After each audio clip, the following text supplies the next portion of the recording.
Hello, everyone, and welcome to Through the Bible. Today we're going to be looking at episode 23, Exodus 9 through 12. So, last time we were together, we began to talk about the plagues of Egypt that God brought in order to get his people set free and to take them into the promised land.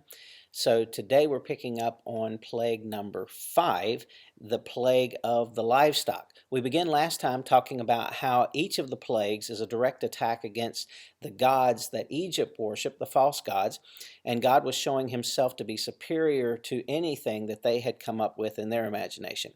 So the livestock directly attacks Hathor, who was recognized for her love and beauty and joy, which is kind of ironic considering she was a goddess with a head of a cow. But to each his own, I suppose. And remember that Egyptians tended to consider many of the animals sacred. And so, again, this was an attack against the livestock. Also, Apis, which was the bull god of fertility, another attack on another god. Then we get to number 6, which is the boils, which was not announced. Remember, number 3 was not announced, number 6 was not announced, and we'll see that number 9 is also not announced to Pharaoh. It's like God gives him 2 shots, and then the third one's a surprise. And then 2 shots, surprise, 2 shots, surprise. And so we see that this goes against Sekhmet, who was the goddess with power over disease. She had a lion head, by the way. And Sunu, which was over pestilence. So both of these were attacked, as well as Isis, which you're probably more familiar with, and she was the goddess of healing. So all of these things, boils went directly against that. Their gods could not save them. Number 7, hail comes in.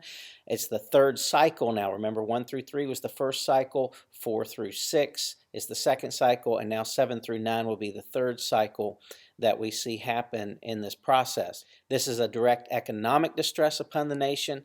Some officials believed what Moses said this time, and they actually brought in livestock and their people into. And by the way, when it talks about all of the livestock, we don't know where this second group of livestock came from. It could be that it was only relating to those that were out in the field and not those that were in the barns, in the safe houses, the safe places. So maybe they were spared. We don't always have a full accounting of everything, or maybe they went and got more. Maybe they stole some from the Hebrews, which did not get attacked. We don't know, but at any rate, it's not a big problem. Some people might make it so, but it's not a big problem. So some officials believe brought them in. We talked about that. A direct attack against Nut, the sky goddess, Osiris, who was over crops and fertility, and Set, which was the storm god. So none of them could save them. None of them could protect them. Then we get into Exodus chapter 10. We get to number 8. Plague, which is locusts. Nut again, the sky goddess. Osiris again, crops and fertility.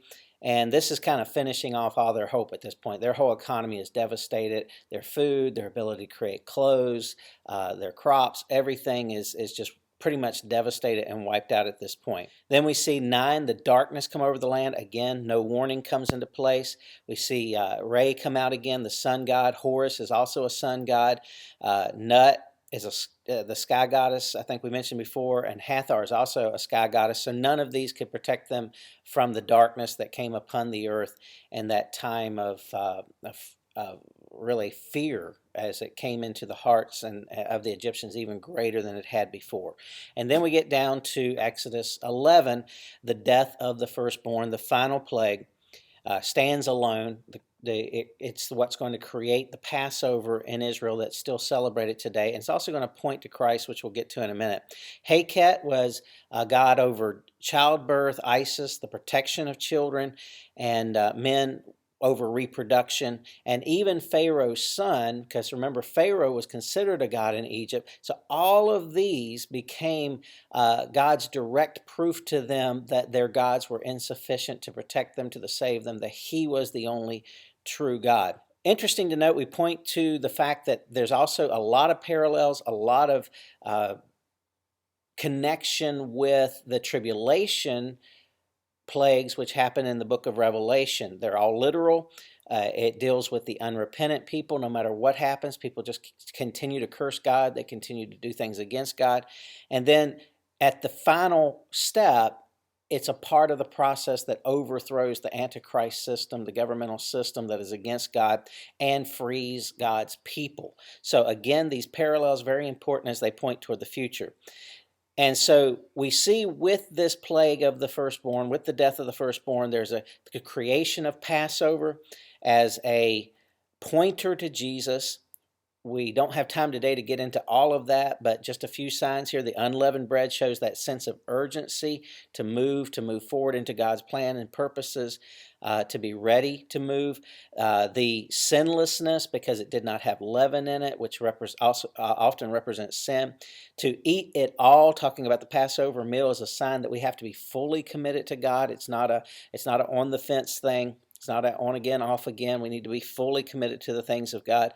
And there's no bones broken, which points to Christ, who, when he died on the cross, would not have any of his bones broken. And that's pointed to, remember, they went to break his knees to basically cause him to asphyxiate faster, and they found that he was already dead. So no bones were broken in his body. Again, a prophecy to Jesus. We've done a little bit more discussion on the Passover with some really cool ideas of the way the tav in the Hebrew language used to be written, and how that was probably many scholars and Hebrew historians believe that it was the tav that was made in the blood around the doors, which is the shape of the cross. Really cool. We'll send that. We'll link that article for you in case you want to get a little bit more information. And that will cover us for Exodus 9 through 12. Look forward to seeing you next time.